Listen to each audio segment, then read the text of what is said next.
ሰላም፣ ይህ ግዕዝ ቴክ ነው።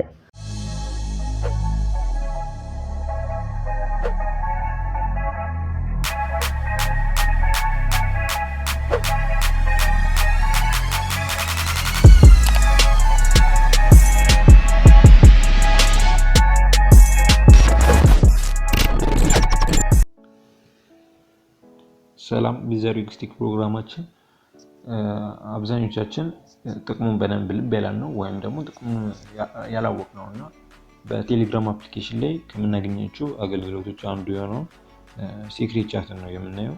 በዛሬው ፕሮግራም ስለ ሲክሬት ቻት ባህሪያት፣ ጥቅሞች እናም ጉዳቱን እናያለን። በተለይ ደግሞ ጥቅሞቹን በደንብ እናያቸዋለን ማለት ነው። አብራችሁን ቆዩ። ያው መጀመሪያ ሲክሬት ቻትን ለመጠቀም ከዚህ ውስጥ ከምርጫ ውስጥ ኒው ግሩፕ ከሚለው ስር ኒው ሲክሬት ቻት የሚል ይመጣልናል። እሱን እናውቀዋለን። እዛ መጀመር እንችላለን ማለት ነው። እዛው ለምሳሌ ሲክሬት ቻቱን ጀመርኩ ማለት ነው። አንዴ የምፈልገውን ሰው ከነካም በኋላ ሲክሬት ቻቱን ለመጀመር ያ ሰው ኦንላይን እስኪገባ ይጠብቃል ማለት ነው። እኔ አሁን በዚህ ስልክ እየተጠቀምኩ ስላለው ኦንላይን ስለሆነ ነው ቶሎ ጀመረልኝ ማለት ነው። ያው ወደ ባህሪያቱ ስንመጣ ወደ ሲክሬት ቻት ባህሪያት፣ ሲክሬት ቻት ከባህሪያቶቹ ዋነኛው ኢንድ ቱ ኢንድ ኢንክሪፕሽን ነው የሚጠቀመው። ይህ ምን ማለት ነው? ሜሴጅ ስንደልት ከኛ ጋር ብቻ አይደለም። በእርግጥ ያኛውም በኖርማል ቻት ጊዜም ሜሴጅ ስንደልት እኛ ጋርም ጓደኛችን ጋር ወይም ደግሞ የምናወራው ሰው ጋር ሊጠፋ ይችላል።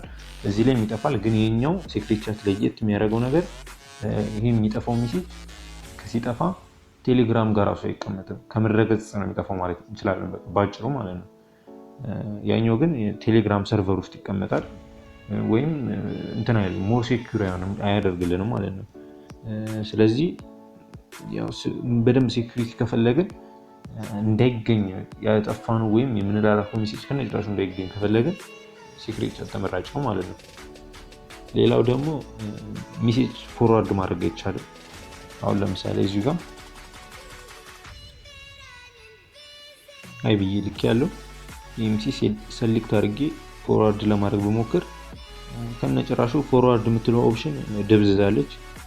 በነካትም እንትን አትልም ማለት ነው፣ አይሰራም። ስለዚህ ፎርዋርድ ማድረግ አይቻልም። በሲክሬት ቻት የምናወራውን ነገር ፎርዋርድ አድርጌ ለሌላ ሰው ማሳየት አልችልም ማለት ነው ባጭሩ የዚህ ነገር ጥቅም። ሌላው ደግሞ የሲክሬት ቻት ባህሪው ሰልፍ ዲስትራክት ታይመር መሙላት ይቻላል። ይህም ማለት ለምንልካቸው ሜሴጆች ነው። ሰልፍ ዲስትራክት ታይመር የምንሞላው ማለት ምንድነው? የምንልከው ሜሴጅ ጓደኛችን ወይም የምናዋራው ሰው በሲክሬት ቻት ማለት ነው፣ የምናዋራው ሰው ኦንላይን ገብቶ ያ ሜሴጅ ከከፈተውና ካየው በኋላ ራሱን በራሱ የሚያጠፋበትን መንገድ ማመቻቸት ወይም ማበጀት ማለት ነው። አሁን ለምሳሌ እዚህ ጋር አይገዛልኩም። እዚህ ጋር ለምሳሌ ሰልፍ ዲስትራክት ታይም እንሞላለን። 10 ሰከንድ ብናደርገው ሰልፍ ዲስትራክት ታይም ነው። እዛ 10 ሰከንድ ካደረግነው በኋላ ይዝ ብዬ ላኩኝ። አሁን ሜሴጅ ተልኳል ማለት ነው እዛኛው ደንበኛችን ጓደኛችን ጋር። ይኸው ሰልፍ ዲስትራክት ታይመሩም 10 ሰከንድ ይላል። ይህም ማለት አሁን ሜሴጅ ያልጠፋበት ምክንያት ያኛው ስላላየው ነው።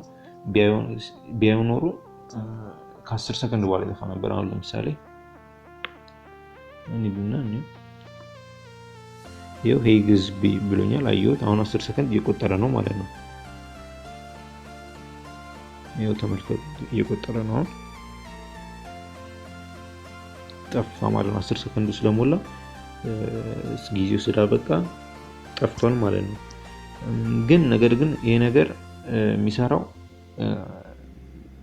ታይመር ከተሞላ ሰልፍ ዲስትራክት ታይመሩ ከተሞላ በኋላ ለሚላኩት ሜሴጆች ነው ማለት ነው። ያው ከላይ የምታዩቸው እና ሃይ ግዕዝ የሚለው እስካሁን አልጠፉም አሉ ማለት ነው፣ ታይመሩ ከመሞላት በፊት ስለተጻፉት። ሌላው ሲክሬት ቻት የክላውዱ ፓርት አይደለም ማለት ምንድነው? አሁን ይሄንን እኔ የምጠቀምበትን ሲክሬት ቻት የማገኘው እዚህ ስልክ ላይ እና እዚህ የምጠቀምበት የቴሌግራም አፕሊኬሽን ነው። አሁን ነው ይህ አፕሊኬሽን ራሱ አንኢንስታል አድርገን ኢንስታል ብናደርገው እንኳን ይህንን ቻት አላገኘውም ማለት ነው። ምናልባት ይሄ ጉዳትም ሊሆን ይችላል። ግን የሴክሬት ቻት ዋና ጥቅም ተብሎ የሚነሳው ይሄ ነው። አሁን ለምሳሌ ይሄንን እኔ የማዋራውን ቻት ሀይና ሀይ ገዝ የሚለውን በዚሁ ስልክ ቁጥር ሎጊን አድርጌ ገብቼ ሌሎች ሁሉም ቻቶቹ፣ ቻናሎቹ፣ ግሩፖቹ እያሉ ነገር ግን ይሄንን ሴክሬት ቻቶቹን በሙሉ አላገኛቸውም። ምክንያቱም የክላውዱ ፓርት አይደለም እና የማገኘው እዚህ ላይ ብቻ። ይሄንን አፕሊኬሽን ራሱ አንኢንስታል አድርጌ ኢንስታል ባደረገው ድጋሚ ይሄንን ሜሴጅ አላገኘውም ማለት ነው። ጠፋ ነው። ስልካችንን ቢሰረቅ ድጋሚ በሴክሬት ቻት ያወራናቸው ነገሮች በሙሉ ማግኘት አንችልም ማለት ነው። ሌላው ደግሞ የሴክሬት ቻት ጥቅም ስክሪንሾት ማንሳት አይቻልም ማለት አሁን ለምሳሌ እዚሁ ጋር ላሳያችሁ። ስክሪንሾት ለማንሳት እየሞከርኩ ነው። የቮሊዩም መቀነሻውንና ፓወር በተኗን እየነካው ማለት ነው። ነገር ግን ይሄው እንደምታዩት ነው ዶንት ካፕቸር ስክሪንሾት ይላል። ስለዚህ ይሄ ሴክሬት ቻት ላይ የሚገኝ ነገር ነው፣ አንዱ ጥቅም ነው ማለት ነው። ስለዚህ አሁን ካሰባችሁት ይሄን ነገር ስክሪንሾቱን ካልተነሳ ፎርዋርድ ማይደረግም ከሆነ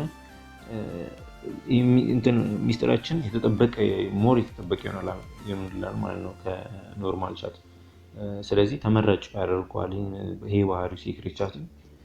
ነገር ግን ይሄን ያህል መተማመንም የለብንም፣ ምክንያቱም ሰው ነው የሰራው እና በአንዳንድ ስልኮች ላይ ይሄ ነገር ሊከሰት ይችላል። ስክሪንሾት ሊያነሱ ይችላሉ፣ አንዳንድ ስልኮች ሊሰራ ይችላል ማለት ነው። ለነገሩ ከፈለጉም እኮ በሌላ ስልክ አምጥተው መቅዳት፣ ሪከርድ ማድረግ ወይም ፎቶ ማንሳት ይችላሉ የምናወራውን ነገር። ስለዚህ ይሄን ያህልም መጠንቀቅ ያስፈልገናል ማለት ነው። ይሄን ያህል መተማመን የለብንም። ሀክ ከተደረግን ወይም የሆነ እንትን ከደረሰብን ይሄ ነገር ስልካችን ተጠልፏል ብለን ካሰብን በእርግጥ በጣም ሴኪዩር የሆነ ነው ስራችሁ። በቃ ኖርማል ቻትም እንግዲህ በዚህ ጊዜ ቴሌግራም በጣም ሴኪዩር የሆነ ነው። ሴክሬት ቻት ሲሆን ደግሞ ይብሳል፣ በጣም የጠነከረ ነው ማለት ነው ደህንነታችን። ነገር ግን ያው የሚፈጠረው አይታወቅም እና ድንገት እንትን ስልካችን ሌላ ሜሴጃችንን በመሀል ሌላ ሰው ገብቶ እያየ ነው ብለን ካሰብን ማረጋገጥ ይቻላል ማለት ነው። እዚህ ጋር ኢንክሪፕሽን ኪ የሚል አለ። መጀመሪያ እዚህ ጋር ተነኩታላችሁ። ከዛ ከፍ ሲል እዚህ ጋር ኢንክሪፕሽን ኪ የሚለውን በቀኝ በኩል ያለችውን እንነካታለን። ስለነካው እዚህ ጋር የምታዩት አለ C8 D9 F9 ምናምን እያለ የሚቀጥል ፊደልና ቁጥር ስብጥር ነገር አለ። እነሱን እናይና ከዛኛው ቻት ጋር መመሳሰል አለበት። እንትናችን በስክሪኑ ላይ እንደሚታየው ይሄው እዛኛው አካውንት ላይ ደን ማረጋገጥ እንችላለን ማለት ነው። ያው ከስር ኢንክሪፕሽን ኪ የሚል አለ። እሱን እንነካዋለን። ስንነካው እንደዛኛው አይነት ነው ማለት ነው። እዚህ ጋር የሚመጣልን C8 D9 F9 እያለ ይቀጥላል። የዛኛውን ኮድ ካያችሁት ተመሳሳይ ነው ከዚህ ጋር። ስለዚህ በመሃላችን ሰው እንደሌለ ወይም ሀክ እንዳልተደረገ ማረጋገጥ እንችላለን ማለት ነው በዚህ ስቴፕ።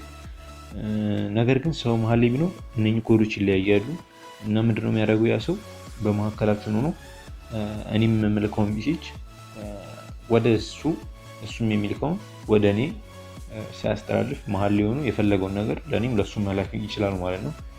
ስለዚህ ይሄ ነገር በጣም ጉዳት አለው ማለት ነው። ማን እንደሆነም ሀክ እንዳልተደረገም ሳናቅ የተሳሳተ መረጃ እየደረሰን ብዙ ነገር ሊበላሽብን ይችላል። ስለዚህ እንደዚህ ማረጋገጥ እንችላለን።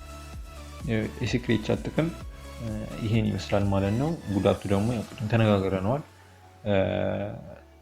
ይሄ ስልክ ቢጠፋብኝ ወይም አሁን የምጠቀምበት የአፕሊኬሽን አይነት ቢጠፋብኝ ወይም ደግሞ ለምሳሌ አሁን ቴሌግራም ነው እየተጠቀምኩ ያለሁት ፕላስ ወይም ሞቦግራም ላይ መጠቀም ብፈልግ የጀመርኩት ሴክሬት ቻት መጨረስ አልችልም ማለት ነው። እንደ አዲስ ሌላ መጀመር ይኖርብኛል።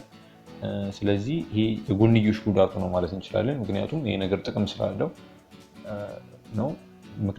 ሀክ ቢደረግ ለምሳሌ ኮምፒውተር ላይ መጠቀም ቢሆን ኮምፒውተሬ ላይ የሆነ ሰው ገብቶ የኔ መረጃ ለማየት ቢሞክር ሴክሬት ቻቱን ግን በስልክ የምጠቀም ከሆነ ሌሎች ነገሮች ቻናሎችን ምናምን ማየት ይችላል፣ ግን ሴክሬት ቻቴን አያገኘውም ማለት ነው። ስለዚህ መወሰን እናንተ ፋንታ ነው ማለት ነው። የዛሬው ፕሮግራማችን በዚህ ተጠናቋል። ሰብስክራይብ፣ ላይክ፣ ሼር አትርሱ። ኮሜንትም ሀሳብም ካላችሁ አስተያየትም ካላችሁ ወይም ድጋፍም ቢሆን ኮሜንት ላይ ጻፉልን። መልካም ጊዜ